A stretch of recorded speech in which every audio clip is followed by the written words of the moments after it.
The center was started in 2006 and started operating officially in 2007. And the idea of this center came about from our own personal experiences. We lost so many brothers-in-laws and so many sisters-in-laws, and we were left with so many orphans to cater for. And we are fortunate enough that we are able to help the orphans, but we realized that the problem in the community was, so huge, and we felt that we needed to go beyond our own family and help the community. And so we started the center in 2007. The center's goal is really to break the cycle of HIV in the community and also to alleviate the impact of HIV/AIDS, the AIDS in the community. The other goal is to break the cycle of poverty, and we have several things that we are doing to make this happen. One is to make sure that kids are educated and they go to school and they stay in school.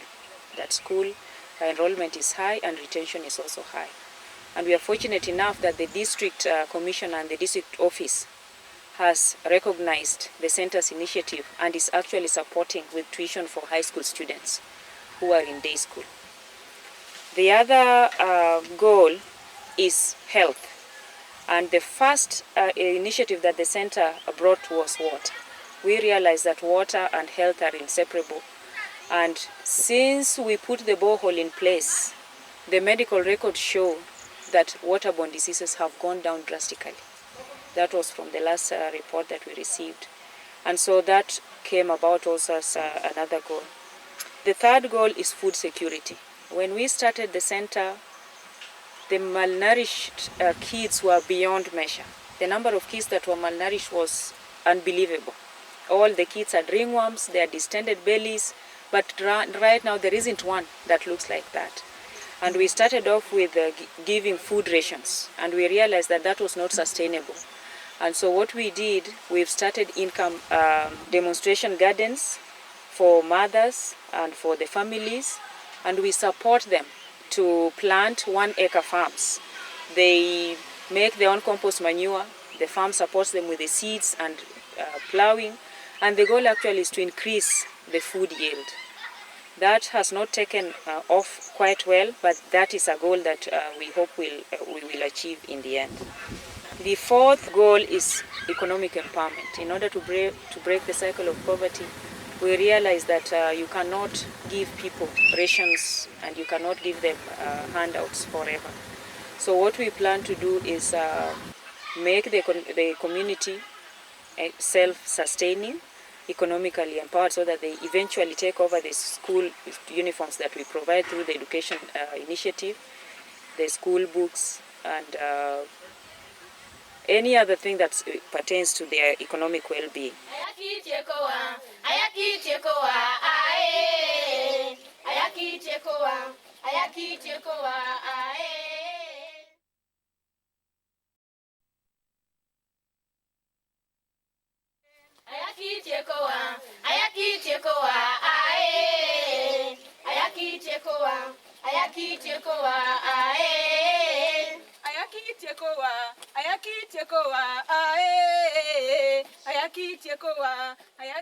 We have caregivers here, and we have vulnerable poor women in the community, and we registered the women. They registered a group through the help of the government and the center, and they have received a loan from the government for income generation. They call this table banking, where the women get some funding to start businesses and they repay the loan, and this is given to more women and the group keeps growing.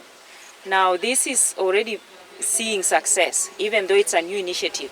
The women are repaying their loans, which is something that is very difficult to achieve in any project. But these poor women are already paying their loans, and we would like to expand this to more women.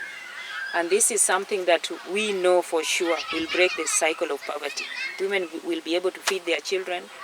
We will wean them off from us providing school uniforms and school books, because they'll be able to provide this for themselves. already several women have started businesses that are already providing income and they are repaying their loans. And this is one initiative that needs a lot of support.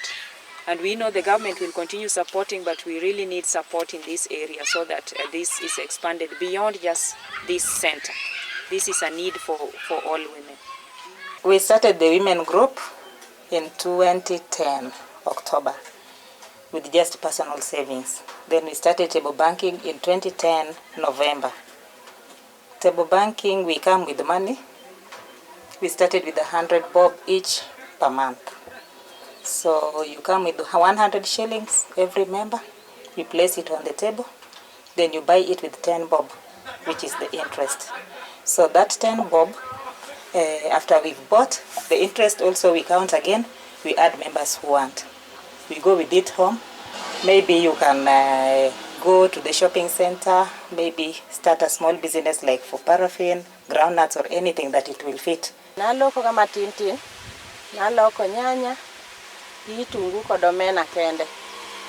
Bas kane wayudo loan moro matin Isaka kanyo mane en siling 4,000. Nawacho ni siling 4,000 ni kar mondo mi achame, loan ok chamga, mana achako go business mar duka. Awaro gik matindo tindo kaka mo manyalo konyo mine. Awaro gik moko kaka ngano, mchele, sukari. Koro gigo aneno ka dira nikech sani kan kodgi. Aneno ka ok anyal chando kaka yudo mafuta. Nyalo yudo mafuta yo mayot, nyathi nyalo yudo kalam, kata koriembe ni kalam. Kana aseyudo pesa, to rombona ni mana par mona ng'iewo, mae mana somo ng'iewo. Oromo ni nang'iewo siling 2,500. Nang'iewe kopek. Be momiyo nang'iewe gi nengo matek. Kanobiro to tieko dwe achiel, to nyuolo mae. Koro mae manonyuolo mar ariyo. Osenyuolo ma, to sechego. Sama nang'iewe siling 2,500, to mae nang'iewo siling 1,500. Mae. Koro kochopo gie sani kanyalo uso ni. Mae anyalo uso siling 2,000. Kata 2,500. Plan na manyien plan ne be nanyalo yudo pesa moko. Yo mo makare, mano naneno pesa nikini. Anyiewo ye kata dhiang' mondo mi amadhi e chak. Sama ng'iewo dhiang', to dhiang' konyuol to dhiang' bet pesa duonga. Nyalo ting'a malo ka yudo ka nyiroye ariyo moko modunde ka tere chiro. Ang'eyo na nyalo yudo kama badi 30 to agero go oda tada to dito machwe. Ayakitiekoa ae. Ayakitiekoa ae. Ayakitiekoa ae.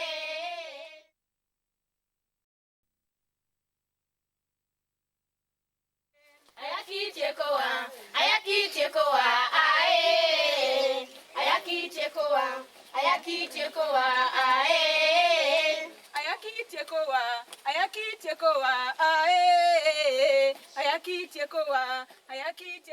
Our hope for the boys in Nyamila Community Center is to have responsible citizens who are able to be self-sustaining and independent.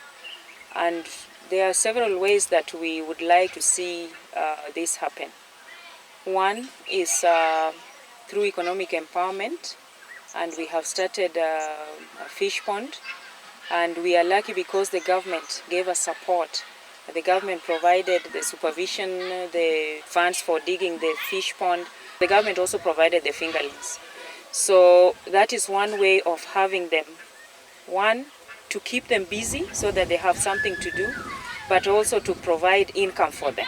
So we hope that this is something that we can support to see, young boys do something responsible and make them responsible citizens. Most of the work, we did it ourselves. The youth came together, they come here, they dig the pond.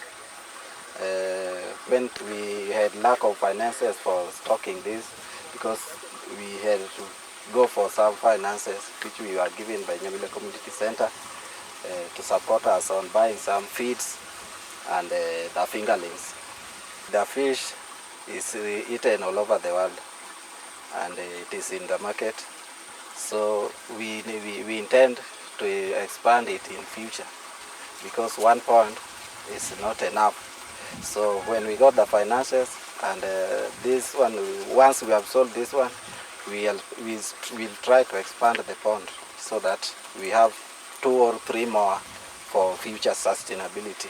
The other way that we would like to support the young boys of this center is through sports.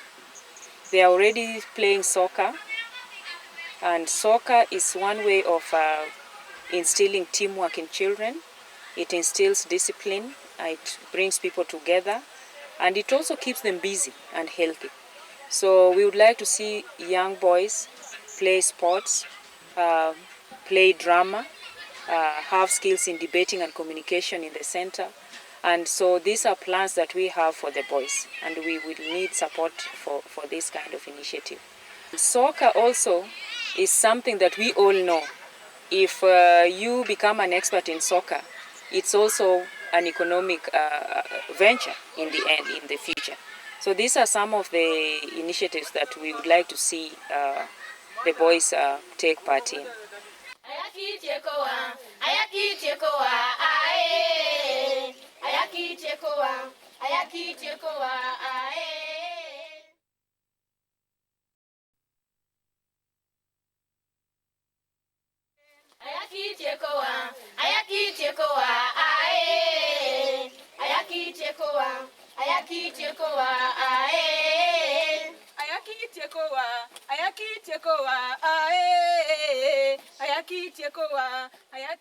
Nyamila Community Center is a center which takes care for orphans and vulnerable children.